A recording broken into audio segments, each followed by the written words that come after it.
Hey to everyone, this is Sonia Malik here और आज हम करने वाले हैं अपना chapter nationalism in India part 2, जिसके अंदर हम स्टडी करेंगे नॉन कॉपरेशन खिलाफत मूवमेंट।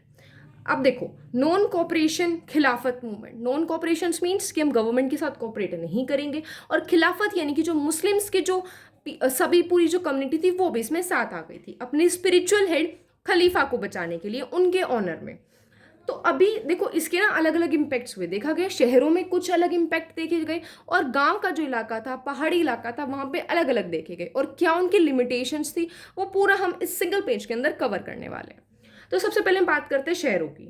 तो भाई सिटीज में क्या हुआ, सिटीज में क्या है, स्कूल्स हैं, कॉलेजेस हैं, कोर्ट हैं, बस वहीं से हमारी कहानी शुरू हुई। तो होता क्या है कि जो स्टूडेंट्स हैं, वहाँ के टीचर्स हैं, हेडमास्टर हैं, सभी ने रिजाइन कर दिया, भाई हमें नहीं पढ़ाना, हम तो आपके साथ कोऑपरेट नहीं कर रहे। अच्छा जी, लॉयर्स ने भी छोड़ दिया, भाई हम नहीं कर रहे प्रैक्टिस यहाँ पे। ओके, ब्रिटिश ने कहा बेटा कहाँ तक रुकोगे, वापस तो वहीं घूम के आओगे। वही चीज़ हुई। अब क्योंकि कोई अल्टरनेटिव नहीं था तो इंडियंस को वापस वहीं पे आना पड़ा। अच्छा, नेक्स्ट, अब पॉलिटिक्स में क्या देखने को मिला, पॉलिटिक्स में क्या देखने को मिला कि जो काउंसिल इलेक्शंस थे वो होने वाले थे। कांग्रेस मान गई थी कि ठीक है हम इलेक्शंस नहीं लड़ेंगे, लेकिन एक पार्टी थी, वो कहते हैं ना जो सबसे अलग वाला जो बंदा चलता है, वो थी मद्रास जस्टिस पार्टी।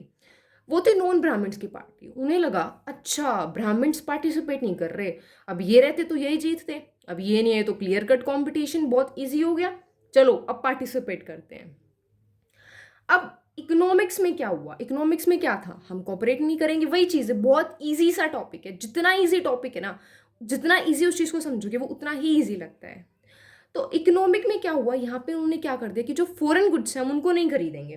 अब फॉरेन गुड्स को नहीं खरीदेंगे तो पहनेंगे किस चीज़ को, इंडियन गुड्स को पहनेंगे, तो यानी कि खादी को पहनेंगे। तो इससे क्या हुआ कि जो इंडिया की जो टेक्सटाइल्स और हैंडलूम्स थी, यानी कि जो हमारी खादी की इंडस्ट्रीज, एक सिंपल टर्म में, वो सारी इंक्रीज होती गई, बढ़ती गई। और जो ब्रिटिश के जो इम्पोर्ट था, इम्पोर्ट मीन्स इनसाइड लेके आने वाला, वो 102 से लेकर 57 करोड़ का डिक्लाइन आ गया, बहुत बुरा हुआ। अब देखो भाई, पीजेंट्स ने, यानी कि जो रूरल एरिया है वहां पे किस तरीके की चीजें ये चल रही थी। तो देखो, पीजेंट्स के साथ क्या हो रहा था यहाँ पे कि जो पीजेंट्स यहाँ पे बताए गए हैं, तो ये बात है अवध की, ठीक है। अब अवध में क्या होता है, अवध में जो पीजेंट्स थे, पीजेंट्स यानी कि जो किसान थे, अब वो किन के खिलाफ लड़ाई लड़ रहे थे। देखो ये मूवमेंट हर की कोई अलग अलग लड़ाई लड़ रहा था भाई, हर किसी की परेशानी अलग है, तो उनका नोशन, जो बिलीफ, जो विश्वास था इंडिपेंडेंस के लिए, वो भी अलग अलग था। तो पीजेंट्स किसके खिलाफ लड़ रहे थे, तालुकदार्स और लैंडलॉर्ड्स के खिलाफ, ठीक है। तालुकदार्स और लैंडलॉर्ड्स, लैंडलॉर्ड्स कौन होते थे, जिन्होंने जो ताल्लुकदार से वसूलते थे, और ताल्लुकदार जो होते थे पीजेंट से वसूलते थे, और कई जगह लैंडलॉर्ड्स डायरेक्टली भी लेते थे।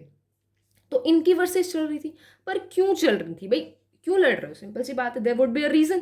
तो रीजन क्या था कि जो ताल्लुकदार है ना, वो उनसे रेंट बड़ा हैवी लेते थे, ठीक है। रेंट यानी कि यहाँ पे जो टैक्सेस है, जिस जमीन पे वो काम कर रहे हैं उसका टैक्स बड़ा ज्यादा लेते थे, साथ में अदर सेस भी लेते थे यहाँ पे। इसका मतलब क्या है, ठीक है आपने खेती की, अच्छा तेरे खेत में ये उग रहा है, ला ये भी देके जा, अच्छा वो चीज़ है गाय वगैरह, ला वो भी देके जा, वो वाली चीज़ें होती थी।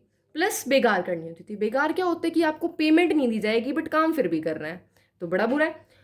तो अब जो पीजेंट्स थे उन्होंने क्या सोचा, क्या डिमांड रखी, इसको टैक्सेस को कम करो, और इस ये जो बेगार है ना भाई, इसको तो बिल्कुल हटा दो, बॉयकॉट कर दो। अब इन्होंने कहा भाई क्यों, क्यों करें, हम तो नहीं कर रहे। तो उन्होंने कहा अच्छा, एक लीडर उभर के आए, बाबा रामचंद्र, जो कि खुद एक प्लांटेशन वर्कर रह चुके थे।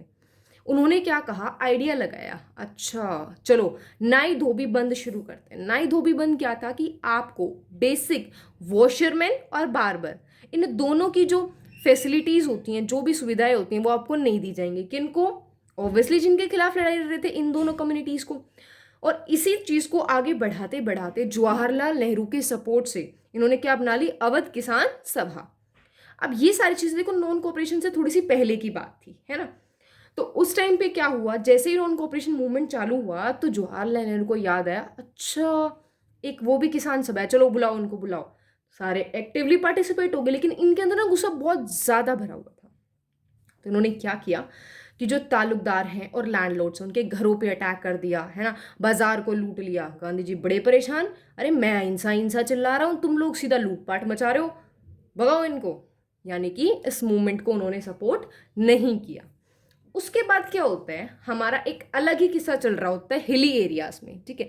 हिली एरियाज में, जो कि हिल्स कहाँ की थी, आंध्र प्रदेश की थी। आंध्र प्रदेश की हिल्स के अंदर क्या किस्सा चला, वहां पे होता क्या है कि फॉरेस्ट एरिया था, जैसे हमने पढ़ा है क्लास 9 के अंदर, रिजर्व्ड फॉरेस्ट बनाए गए, यानी कि यहाँ पे आप जो कॉमन पीपल, भाई ठीक है आप कॉमन पीपल नहीं जा सकता, एंट्री बैन है, कैटल्स को चुराने नहीं जा सकते, लकड़ी नहीं ला सकते, तो गुस्से से भरे हुए थे, क्या है ये कोई बात होती है, हमारे फॉरेस्ट और हमें नहीं जाने दे रहे भाई, अब कुछ बोल भी नहीं सकते, शांत रहे। अब उसी बीच में होता क्या है कहानी के दौरान कि जो ब्रिटिश ऑफिशियल्स है ना, वो एक यहाँ से रोड बना रहे थे, भाई ठीक है सप्लाई भी तो करनी है तो इजी रोड बनाना पड़ेगा, तो उन्होंने कहा कम ऑन छुक बेगाड़, भाई आओ हमारी हेल्प करो। अब भड़क गए, अच्छा भाई हमें फॉरेस्ट में नहीं जाने दे रहे और तुम्हारे जाने के रास्ते के लिए हम तुम्हें फ्री में हेल्प कर दें, क्यों कर दें।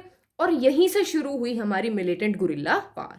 अब देखो गुरिल्ला वार क्या होती है, देखो गुरिल्लास क्या होते हैं, हम सिंपल थोड़ा सा एसोसिएट करने के लिए मंकीज मान लेते, तो मंकीज क्या करते हैं, बंदर पे मतलब पेड़ों पे छिप छिप के अटैक करते हैं, तो वही काम इन्होंने किया, क्योंकि इनके पास फोर्स तो ज़्यादा थी नहीं, तो ब्रिटिशर्स से डायरेक्टली तो फाइट कर नहीं सकते, तो जो भी ऑफिशियल्स आते हैं ना छुप छुप के उनको मतलब ठीक है पत्थर बरसा रहे हैं और कुछ कर रहे हैं, मतलब एग्रेसिव वे में करते हैं।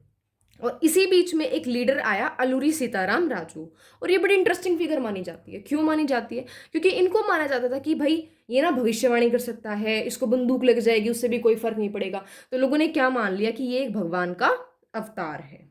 और ये चीज से गांधी जी बड़े परेशान हो गए, भाई मैं क्या सिखा रहा हूं, तुम लोग क्या कर रहे हो।